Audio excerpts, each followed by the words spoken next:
Oke, halo semuanya, kembali lagi dengan channel saya. Pada kesempatan kali ini saya akan membahas lanjutan dari materi yang kemarin, yaitu masih membahas tentang MT-CNA Preparation.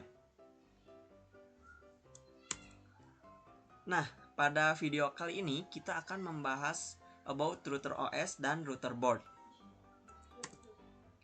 Nah, di bab about router OS ini kita akan mempelajari tentang fitur yang ada di router OS. Kemudian kita akan belajar tentang router OS dan router board, dan kita akan mempelajari nama, tipe, serta arsitektur dari router board.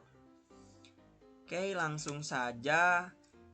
Teman-teman, pada video sebelumnya kita sudah menyinggung nih kalau mikrotik itu mempunyai dua jenis, software dan hardware. Untuk yang jenis software sendiri itu dia berbentuk router OS atau sebuah operating system. Seperti di sini tertuliskan bahwa router OS itu berbasis dari OS atau operating system seperti Windows, Linux, dan lainnya.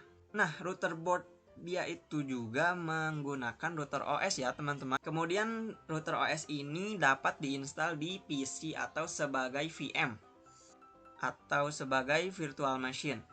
Seperti halnya kita menginstal sebuah server di VirtualBox maupun VMware.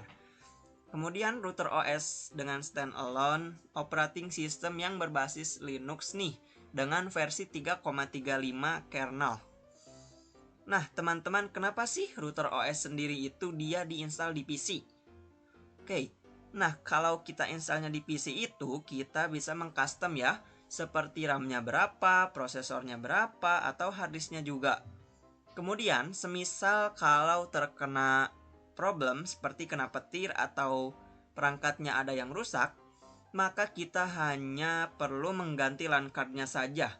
Sedangkan kalau router board, misal kalau kena petir, itu kita harus mengganti semuanya teman-teman.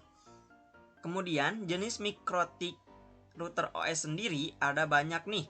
Misal seperti mikrotik X86 bit. Nah, seperti ini teman-teman, mikrotik X86 bit. Lalu di mikrotik X86 bit ini juga jenis-jenisnya banyak teman-teman. Bukan ini saja. Kita contohkan ini mikrotik X86 bit Dinara. Ini adalah salah satu. Nah, seperti ini teman. Lalu kita contohkan lagi Aneto.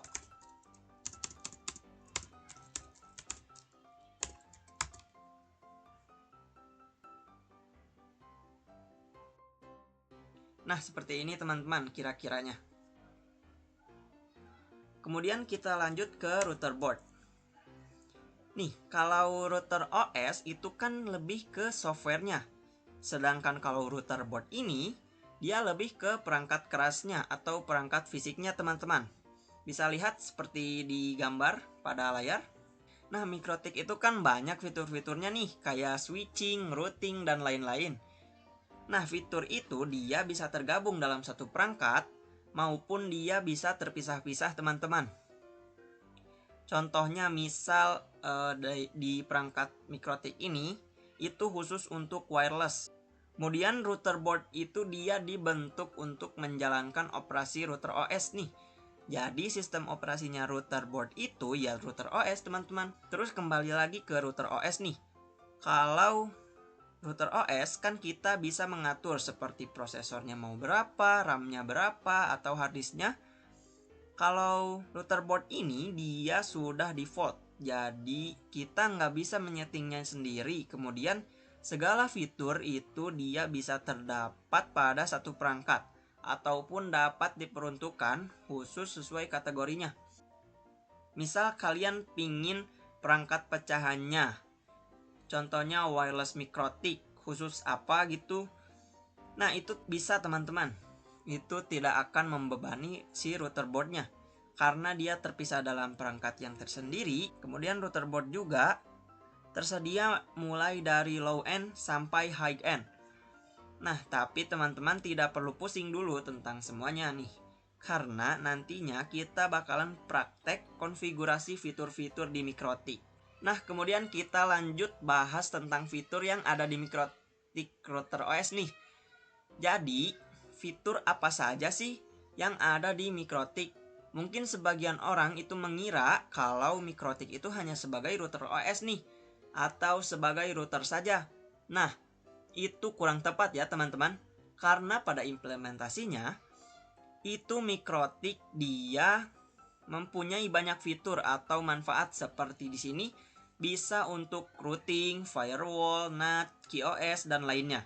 Untuk kalian yang ingin melihat lebih banyak tentang fitur-fitur ini, teman-teman cukup klik link yang ada di sini ya. Oke, kita bahas mulai dari yang pertama yaitu support wireless network. Jadi wireless itu nirkabel ya, atau tanpa kabel. Wireless itu sudah terpasang di Mikrotik pada saat ini. Dan wirelessnya itu khusus ada yang diperuntukkan untuk indoor dan outdoor dengan standarisasi A, B, G, N, dan AC. Nah, untuk yang indoor, kita bisa ambil contoh seperti CAP Wireless. Nah, seperti ini ya teman-teman kira-kira CAP Wireless ini. Nah, untuk outdoornya itu ada point to point. Ada juga yang point to multi point. Untuk yang point to pointnya, contohnya seperti ini ya. Ada juga LHG ASIC. Lalu ada juga yang seperti ini ya untuk point to pointnya. Nah, untuk yang point to multi pointnya itu ada Omnitic Mikrotik.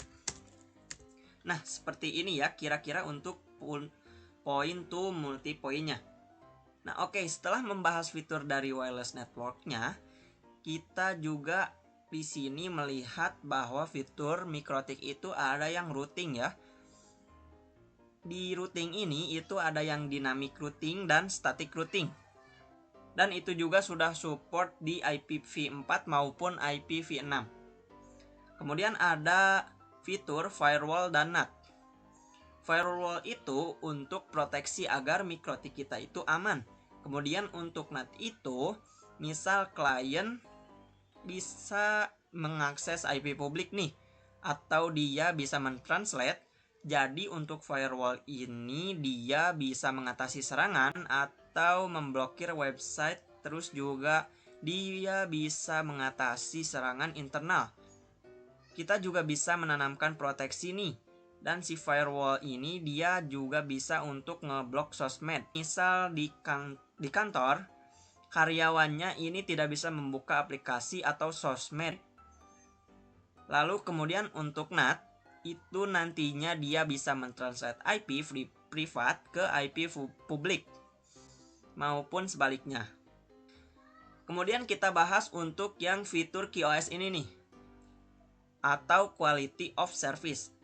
Jadi QoS ini itu biasa digunakan untuk bandwidth management.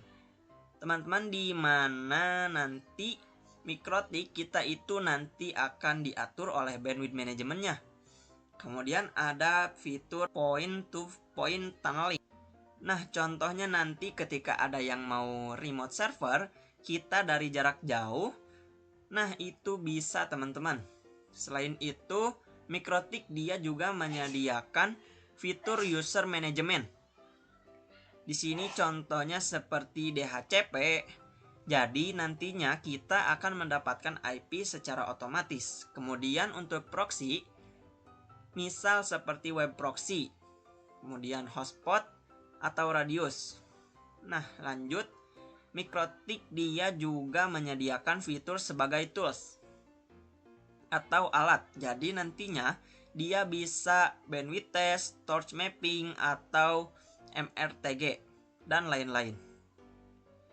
Jadi bisa diketahui ya teman-teman, kalau Mikrotik itu ialah sebuah router yang menghubungkan jaringan tertentu dengan jaringan yang lain dengan adanya fitur-fitur yang itu dia bisa di satu perangkat ataupun ada perangkat pecahan lainnya. Jadi bebannya itu tidak di satu perangkat saja. Kemudian kita lanjut akan bahas tentang tipe, nama, dan arsitektur. Jadi teman-teman, perangkat router board atau perangkat kerasnya itu dia memiliki pengkategorian nama. Ada 3 kategori nih. Yang pertama dengan simbol name. yang kedua dengan word, dan yang ketiga dengan exceptional naming. Yang pertama dengan simbol name-nya, misal jika kalian punya suatu perangkat router board dan kalian lihat seperti ada simbol-simbol seperti pada layar ini, nah itu bacanya pada RB-nya itu pasti router board ya teman-teman. Nah untuk 7-nya itu seri atau kelas router. Lalu yang 5 ini itu jumlah port Ethernet untuk perangkat yang bisa terhubung menggunakan kabel. Itu jumlahnya ada 5. Lalu untuk satu ini itu jumlah slot mini PCI atau wireless. Kemudian untuk pengkategorian yang kedua itu ada word. Nah ini ada yang Omnitic, ada yang Groove, SXT, LHG, Dynadis, dan lainnya. Kemudian yang ketiga itu ada exceptional naming. Dia itu ialah nama yang disederhanakan dan disesuaikan dengan tahun pengembangan dan biasanya Ethernetnya lebih dari 9 port. Jadi kalau semisal ada router board yang portnya itu lebih dari 9, maka itu pasti dia dinamakan dengan exceptional naming. Nah ini contohnya seperti RB600, 800, 1000, 1100, dan lainnya. Lanjut kita akan bahas tentang pengkategorian tipe pada mikrotik nih. Biasanya di belakang suatu perangkat mikrotik itu dia semacam ada kode-kode nih. Nah itu adalah tipe, semisal ini adalah salah satu contoh kode atau tipe yang biasa ada di belakang mikrotik. Di sini ada tulisan RB, ini tentu saja router board ya. Lalu untuk 9 ini itu 900, ini seriesnya ya. Untuk 5 ini port Ethernet.